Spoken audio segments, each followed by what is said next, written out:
Welcome to L&B Show and Tell. This is my official second tutorial. And I want to start off by thanking all of you who left comments on my first tutorial because I was really worried that it was awful. But you gave me so much encouragement that I am brave enough to do my second. Now, I want you to know that a lot of people have asked me how I make everything so easy peasy, because I use that a lot. And I really have a formula. Now, this is not about organization, ladies and Bobby and Adrian. Special shout out to the two of you. These are my two boyfriends who subscribe to me and watch me, and I'm so excited about that. So this is, I'm going to tell you about how I'm going to make my little retro recipe books for my new Etsy store, which will be inside the Beehive, which will be coming in early 2014. So I start off with these recipe cards. Now I've found these over at my new Joann's, which opened up, which is absolutely yummy. And they were on sale for 20 cents each. They're from Canvas Corp, and they're really heavy. So I bought every single one that they had. Love them, going to cut those up. And coincidentally, how I scrap and create my journals and notebooks is by using a recipe card. So let me start off by saying, I'm sure every single one of you have used a recipe in cooking at one time or another. And you know, the first thing that a recipe calls for are ingredients. So what you're going to do, or what you do, is to go through your cabinet, your refrigerator, and make sure that you have every single ingredient, because you're not going to start the project without it, or rather baking or cooking, right? Right, okay. And then you're going to make sure that you have all the equipment. So if it calls for a tart pan and you don't have one, you're going to run over to Bed Bath & Beyond with your 20% off coupon, and you are going to get a tart pan, right? Yeah, right. Now, you're going to my husband is laughing at me. I want you to know he is my #1 boyfriend. So what you're going to do is, when you're making a craft project, no matter what it is, you're going to do the same thing in order to make this easy peasy. So let me go through what I've done. So I've got my paper. So the first thing I did was to find out what I'm going to use for my cover.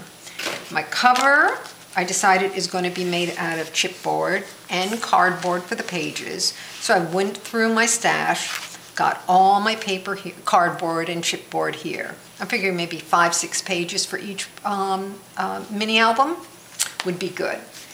Then I get my paper and I went shopping in my stash, and I have the Farmhouse, which I love.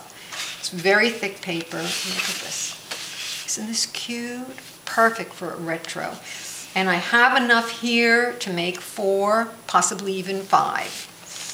And then I'm going to use for filler craft paper, because every project of mine has craft paper. So I really didn't go out so far yet and buy anything new. Now I go into my stash and I get my leftovers. What I do is every time I finish a project, no matter what it is, all my leftovers I put in plastic bags. Now for cooking, I have 2. So I grab these, and this goes into my pile. Then what I do is to go around the Beehive into all my drawers and bags and cardboard containers that are all labeled, but you don't have to label yours.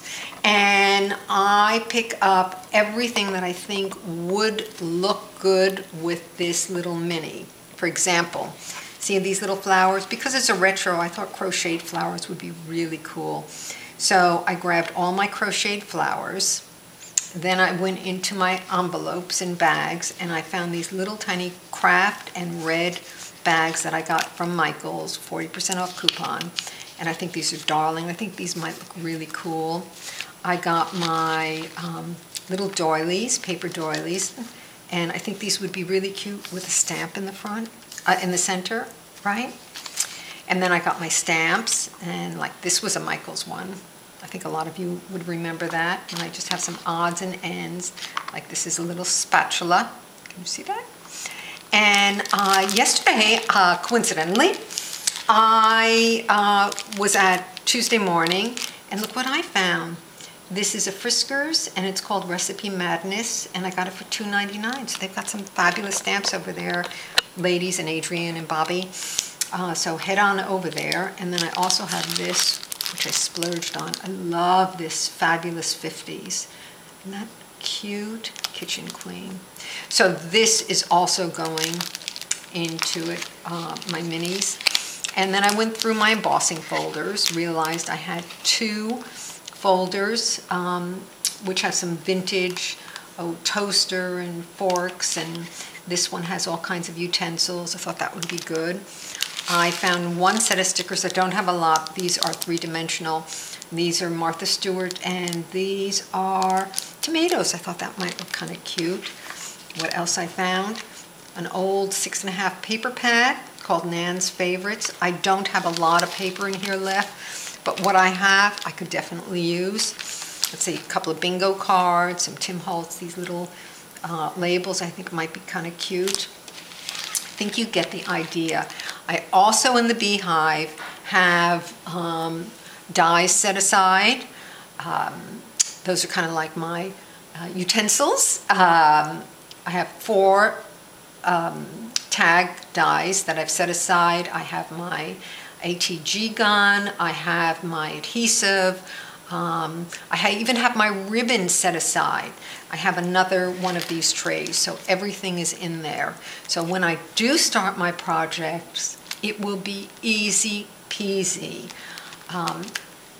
I hope that this has given you an idea. I don't expect this to change your life, my tutorial, but I hope it gives you an idea as to how to shop in your own stash and how to get everything prepared. And listen, if you've ever used a recipe and made a fabulous dessert or main meal or sauce, this is easy peasy. You've already done it once or twice, so give this a try. And let me know what you think. Leave a comment down there below, and maybe you have a better suggestion.